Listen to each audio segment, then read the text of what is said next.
मिनाहिल माजिदा से कहती है कि तुमने जो कुछ भी किया, लेकिन अब मज़ीद मैं आपकी कोई भी बात नहीं सुनूँगी, क्योंकि आपने मुझे बहुत ज़्यादा अज़ियत दे रखी है और इस चीज़ का अंदाज़ा शायद आपको नहीं है कि आपने क्या किया है। लेकिन अब मैं आपको याद करवाऊँगी कि आपने जो किया है ना, बहुत ही गलत किया है।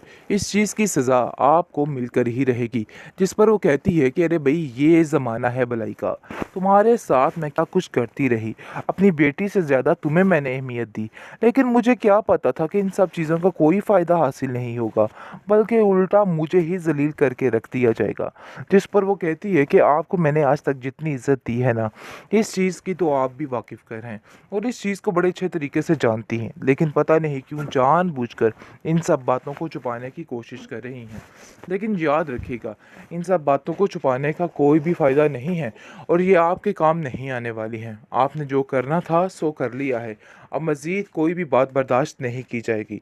बहुत ज़्यादा गुस्से में आ चुकी है अब इस बात को लेके और वो कहती है कि अब आप मेरी ज़िंदगी का कोई फ़ैसला नहीं कर सकती हैं। जो करूँगी मैं खुद ही करूँगी। आपकी वजह से मैंने अपने अरमानों की बल्ली चढ़ा दी है, लेकिन मज़ीद ऐसा कुछ भी नहीं होने वाला और आपको भी ये बात समझनी होगी। क्योंकि मुझे लगता है कि आप हर चीज़ को उल्ट ही कर रही हैं और तरह-तरह की बातें बनाकर गलत बातें करने की कोशिश कर रही हैं। ये बातें बिल्कुल नाकाबिले बर्दाश्त और नाकाबिले कबूल हो चुकी हैं, क्योंकि इस चीज़ का तो मुझे खुद अंदाज़ा नहीं है कि आखिर आपको क्या करना है और क्या नहीं करना। लेकिन अब मुझे पता है कि मुझे क्या करना है। आप मेरे रास्ते में रुकावट नहीं बनेगी। मैं जो जैसा करना चाहूँगी मैं वही करूँगी। इसलिए आपको बिला वजह परेशान होने की कोई ज़रूरत नहीं है। इस तरह की टेंशन लेके मज़ीद हमारा दिमाग मत बिगाड़िए। अब मज़ीद आपकी बातें सुनकर मुझे अपने आप को हल्का नहीं करना है। ये बात तो फ़ाइनल है, अब आपको मेरे रास्ते से हटना होगा। जितना बर्दाश्त करना था मैंने आपको कर लिया है, लेकिन मज़ीद अब आपको अपने सर पे सवार नहीं होने दूँगी। ये मेरा वादा है आपसे। समझ रही थी, यानी कि ये पहले वाली मिनाहिल नहीं है, जिसको कुछ भी बोल दो तो वो खामोशी से तुम्हारी हर बात को बर्दाश्त कर जाए।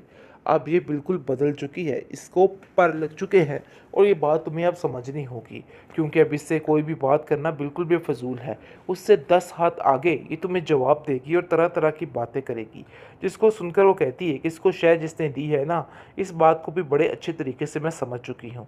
तो बेहतर यही है कि उन लोगों पर अब कोई भी किसी किस्म का एतबार ना किया जाए। ये लोग किसी किस्म के एतबार के काबिल नहीं हैं। ये किसी भी वक्त लड़की आपको जवाब देकर यहाँ से निकल जाएगी। तो बेहतर यही है कि इसकी लगामें ज़रा खींच के रखें। लेकिन जी आप देखेंगे कि मिनाहिल कहती है कि तुम्हें अपने बारे में सोचने का चाहिए वक्त। दूसरों की ज़िंदगियों में इस तरह से तुम जहर घोल रही हो, ये बिल्कुल भी अच्छी बात नहीं है। जिसको सुनकर साफ साफ वो कह देती है कि ये बात नहीं है। बात तो ये तय है कि अब आप लोगों को ये बात समझनी होगी। मुझे तो खुद कुछ समझ नहीं आ रही कि आखिर मैं क्या करूं। मिनाहिल की परेशानी में दिन ब दिन मज़ीद इजाफा होता जा रहा है, क्योंकि ये लोग उसको इस कदर तंग कर रहे हैं कि बार बार टाने टिशने और फजूलियात करके उसका दिमाग खाया जा रहा है और उसको खुद कुछ समझ नहीं आ रही कि आखिर इन लोगों का हल क्या होगा, क्योंकि अब वो काफ़ी परेशान हो चुकी है और थक हार चुकी है। लेकिन जी आप देखेंगे कि हिम्मत नहीं छोड़ती है, क्योंकि वो जानती है कि उसको हिम्मत नहीं छोड़नी है और इन लोगों का डटकर मुकाबला करना है, क्योंकि इन लोगों का मुकाबला ना किया गया तो ये लोग सर पे चढ़ के सवार हो जाएंगे, जिसकी वजह से उसको सोच समझ कर हर कदम यानी कि फूक फूक कर रखना होगा, क्योंकि ज़ारा हाथ धो के पीछे पड़ चुकी है उसके और कहती है कि मुझे तो समझ नहीं आ रही कि आखिर इन लोगों को मिनाहिल में नज़र क्या आता है, जो हर वक्त उसकी कोई ना कोई बात लेकर कोई ना कोई खूबी लेके आगे बात बनाकर पेश कर देते हैं। वलीद अपनी माँ से साफ साफ कह देता है कि अब हमें मिनाहिल का ध्यान रखना होगा। हम उसे इस तरह बेआसरा इन लोगों पे नहीं छोड़ सकते। जिस पर मिनाहिल कहती है कि चाहे जो कुछ मर्जी हो जाए, मुझे रहना तो उन्हीं लोगों में है, क्योंकि वो जान चुकी है कि यहाँ पे मामले कभी भी ठीक नहीं हो सकते, बल्कि मामलात ख़राब ही होंगे। उसके लिए काफ़ी ज़्यादा परेशानी पड़ चुकी है, उसको समझ नहीं आ रही कि वो करे तो क्या करे। लेकिन जी आप देखेंगे कि इस बात की समझ खुद वलीद को नहीं आ रही कि आखिर वो किस रास्ते पे चल रहा है, जिस रास्ते पर उसको नहीं चलना चाहिए। बार बार हालात उसको वहीं पे खींच के ले आते हैं।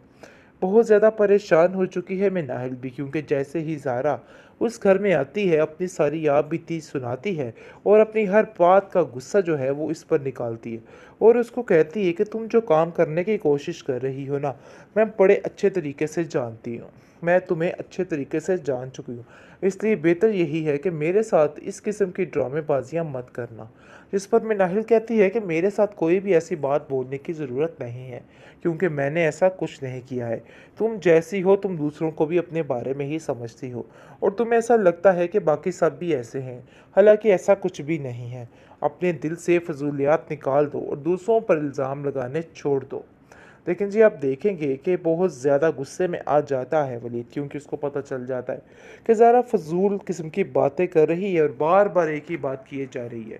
यानी कि मिनाहिल को ज़लील करने की बातें कर रही है और प्लानिंग्स कर रही है, जिस पर उसको कहता है कि एक इशारे की ज़रूरत है, हम सब उसको निपट लेंगे और हमें पता है कि इसको कैसे ठीक करना है। जिस पर वो साफ-साफ वलीद को मना कर देती है कि नहीं, कोई भी ऐसी बात करने की ज़रूरत नहीं है। मुझे पता है कि हर चीज़ आ जाकर मेरे ऊपर ही पड़ने वाली है। लेकिन जी आप देखेंगे कि परेशानी उसके लिए इस बात की है कि ज़ारा भी अब इस घर में आ चुकी है और हर वक्त उसको मज़ीद ताने तिश्ने सुनने पड़े हैं। बहुत परेशान हो चुकी है, लेकिन माजदा समझाने की कोशिश कर रही है और कहती है कि देखो ज़ारा, ये मामला वो नहीं रहा जो तुम पहले की तरह समझ रही थी। यानी कि ये पहले वाली मिनाहिल नहीं है जिसको कुछ भी बोल दो तो वो खामोशी से तुम्हारी हर बात को बर्दाश्त कर जाए। अब ये बिल्कुल बदल चुकी है, इसको पर लग चुके हैं और ये बात तुम्हें अब समझनी होगी, क्योंकि अब इससे कोई भी बात करना बिल्कुल बेफजूल है।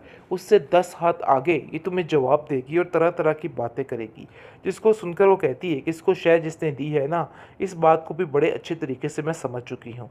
तो बेहतर यही है कि उन लोगों पर अब कोई भी किसी किस्म का एतबार न किया जाए। ये लोग किसी किस्म के एतबार के काबिल नहीं है। ये किसी भी वक्त लड़की आपको जवाब देकर यहाँ से निकल जाएगी। तो बेहतर यही है कि इसकी लगामें ज़रा खींच के रखें। लेकिन जी आप देखेंगे कि मिनाहिल कहती है कि तुम्हें अपने बारे में सोचने का चाहिए वक्त। दूसरों की ज़िंदगियों में इस तरह से तुम जहर घोल रही हो, ये बिल्कुल भी अच्छी बात नहीं है। जिसको सुनकर साफ साफ वो कह देती है कि ये बात नहीं है। बात तो ये तय है कि अब आप लोगों को ये बात समझनी होगी। मुझे तो खुद कुछ समझ नहीं आ रही कि आखिर मैं क्या करूं। मिनाहिल की परेशानी में दिन ब दिन मज़ीद इजाफा होता जा रहा है, क्योंकि ये लोग उसको इस कदर तंग कर रहे हैं कि बार बार टाने टिशने और फजूलियात करके उसका दिमाग खाया जा रहा है और उसको खुद कुछ समझ नहीं आ रही कि आखिर इन लोगों का हल क्या होगा, क्योंकि अब वो काफ़ी परेशान हो चुकी है और थक हार चुकी है। लेकिन जी आप देखेंगे कि हिम्मत नहीं छोड़ती है, क्योंकि वो जानती है कि उसको हिम्मत नहीं छोड़नी है और इन लोगों का डटकर मुकाबला करना है, क्योंकि इन लोगों का मुकाबला ना किया गया तो ये लोग सर पे चढ़ के सवार हो जाएंगे, जिसकी वजह से उसको सोच समझ कर हर कदम यानी कि फूक फूक कर रखना होगा। क्योंकि ज़ारा हाथ धो के पीछे पड़ चुकी है उसके और कहती है कि मुझे तो समझ नहीं आ रही कि आखिर इन लोगों को मिनाहिल में नज़र क्या आता है, जो हर वक्त उसकी कोई ना कोई बात लेकर कोई ना कोई खूबी लेके आगे बात बनाकर पेश कर देते हैं।